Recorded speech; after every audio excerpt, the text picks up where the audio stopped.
kind of an out-of-body experience here.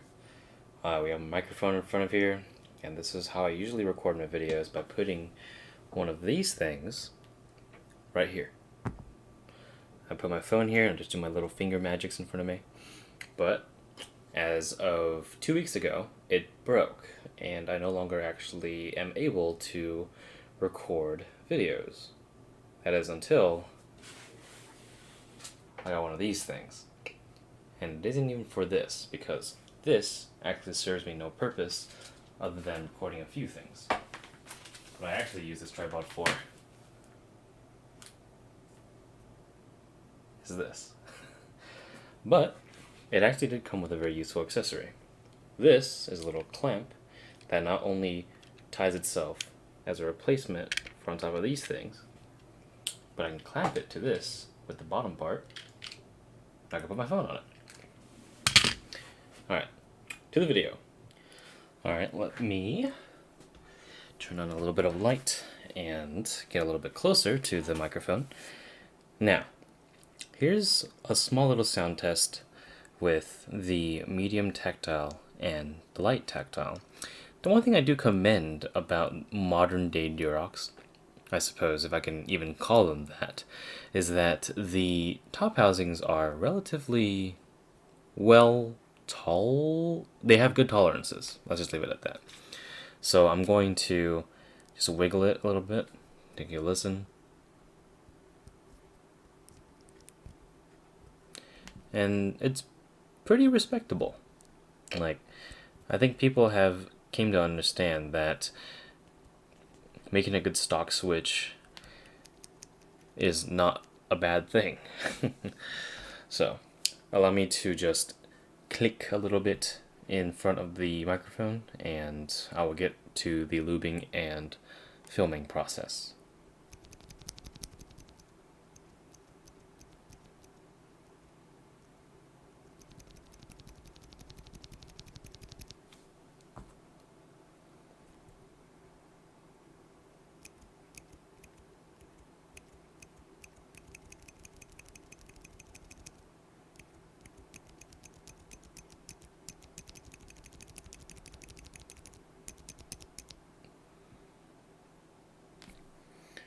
So, the one thing I noticed about the Durock Light Tactile is that it doesn't have any leaf ping.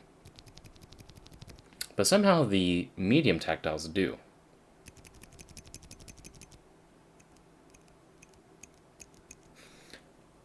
I always notice that about medium/large tactiles. A lot of them just seem to have that sort of thunk noise.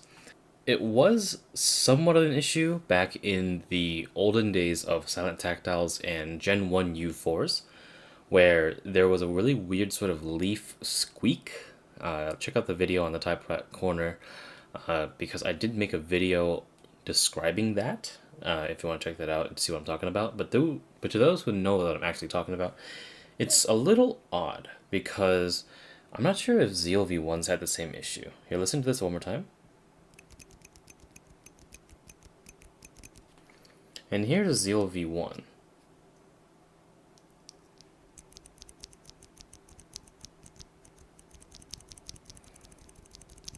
So you don't actually hear it, do you? But at the same time, it's a little bit odd sounding. But maybe if you put them in a chassis, it won't really matter too much, because, well... Anyway, let's continue to the lubed and filmed section.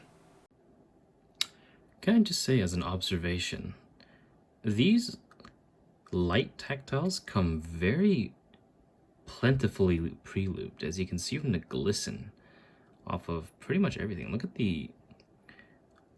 Well, just look at that glisten. I didn't even lube this part yet. I lubed this part, but goodness.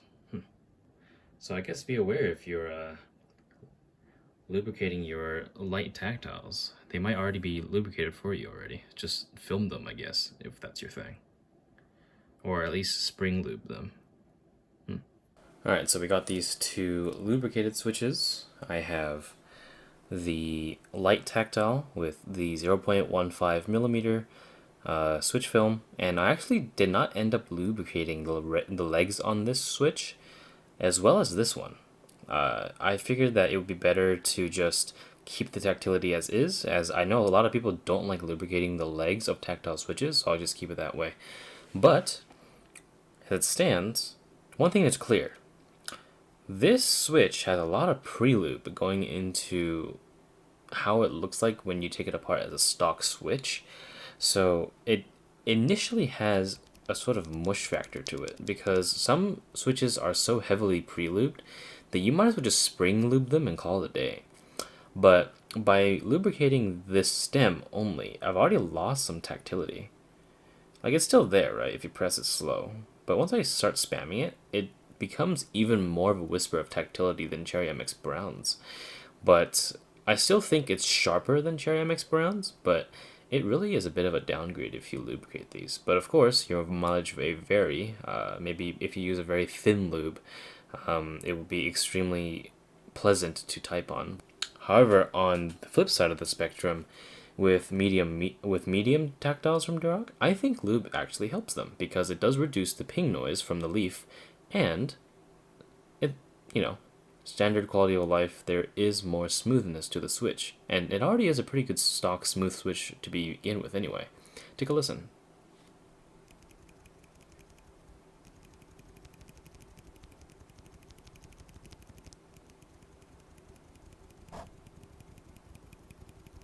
Compare that to a stock one, which, by all definitions, is louder.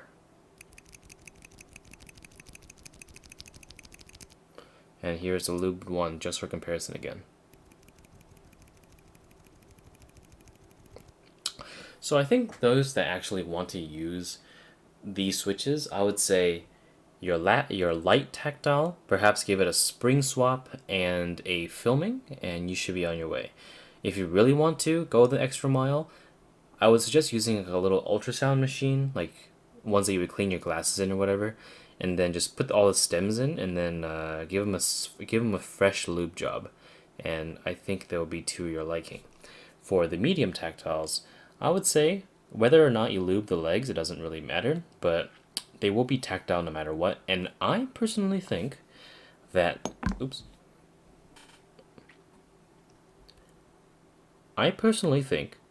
these switches are my go-to for Zeal V1 replacements, because they aren't as stage-like compared to an Ergo Clear, but considering they already mimic the look of a Zeal V1, if you told me these were Zeal V1s, I would actually believe you.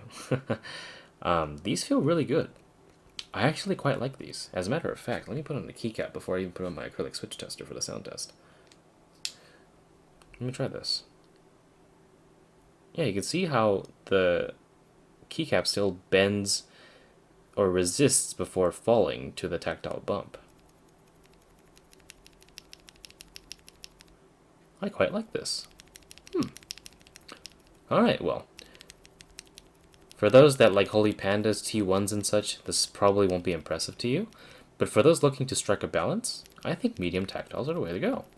And I'm very surprised that nobody covered this on YouTube yet, so I suppose this is your first look into how the Switch is perhaps for you if you're looking for a medium tactile Switch, as well, it's in the name. Let's put it on a switch tester and give it a little sound test. Of course, take it with a grain of salt. It's not going to sound like exactly what it's supposed to be like in a keyboard, but maybe perhaps just a small bit of a tone sample when it comes to these switches. So, I'll be right back. Yo, hey, look at this. It's a brand new perspective what I could use with a tripod. Look at that. So, look at this. I can actually show you hands up with this stuff. So we have the switch slot, which is right here. And instead of having me use a webcam all the way to the right over here, I can just do a top-down view. And perhaps I can even stand up for this. Hopefully you won't see my legs, but I made sure that didn't happen. I'm not going to give you guys any fat fetish. Alright, so let's put the switch tester here. And would you look at that? I actually have a proper way of showing you how I actually press my switches. So let's swap it over to... Oh, I actually hit the microphone there. Let's swap it over to here, as this is how I'm supposed to be doing this. And now, just take my switches and experiment. So, let us look at some stock sounds first. So, Let's take a look at the light tactile, and I'll press this how I usually do. Let me sit back down, and I'll just start pressing away. Keep in mind, I'm going to do without a keycap first, and then a keycap on.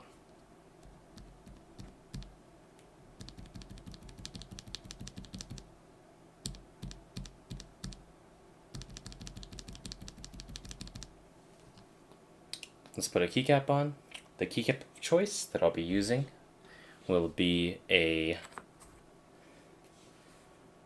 JTK purple on white. It's double shot ABS.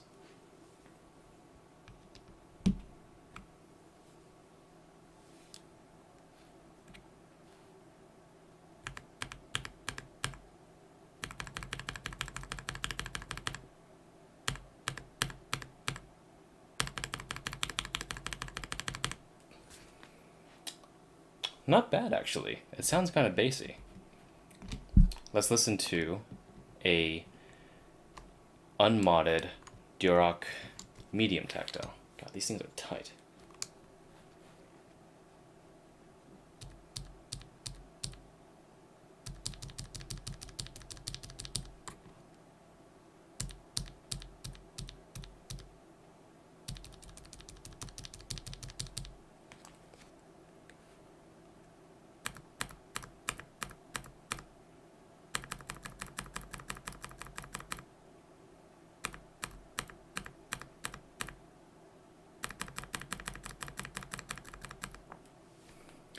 So, stock experiences, I would actually argue that the light tactile sounds a bit better. Most likely because of the fact that without the lube, the medium tactile actually sounds a bit more scratchy because of the deceptive sound coming from the leaf ping. Because all things considered, the medium tactile is quite a smooth switch. If I were just to hold it up right here, and I press this, it actually ain't bad. All I feel is tactility. But because of the fact that it's just missing that tiny edge in refinement, you end up feeling a little bit underwhelmed when it comes to using them stock. So let's compare the sounds to their modded and lubed counterparts. Sorry, lubed and filmed counterparts. I was being redundant there. So, here is the lubed tactile, light tactile from earlier. You can see the film in there. And let's listen to a difference.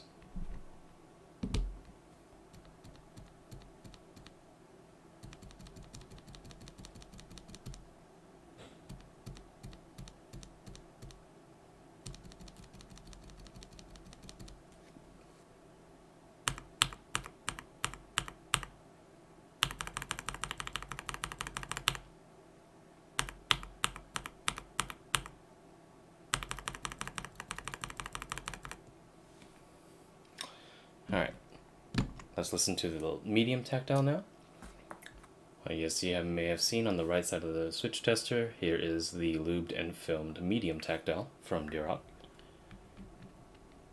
Here we are.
Yep, I can definitely feel the tactility there compared to the light tactile, but of course, this hobby is extremely subjective, so perhaps even the mild tactility of the medium tactiles are a little bit too much for some people.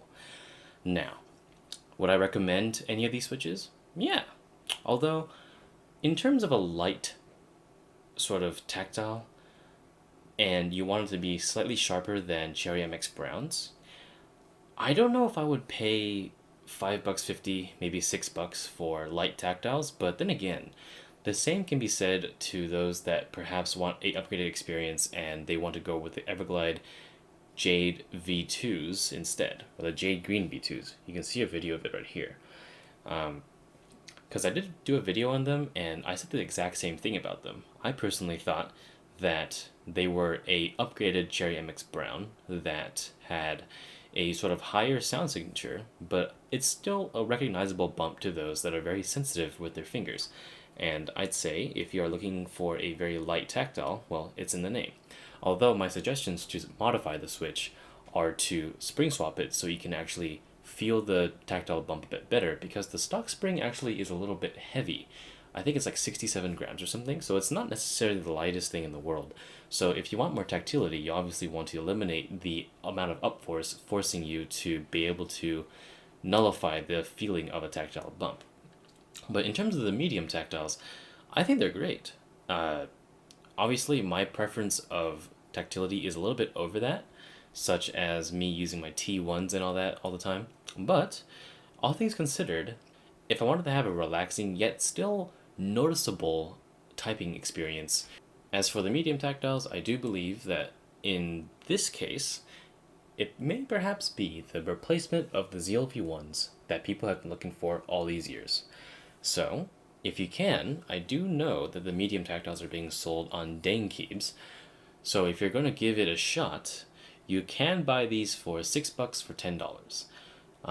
It's not too expensive nor too cheap, so of course mid-tier would be the best way to describe it, unfortunately.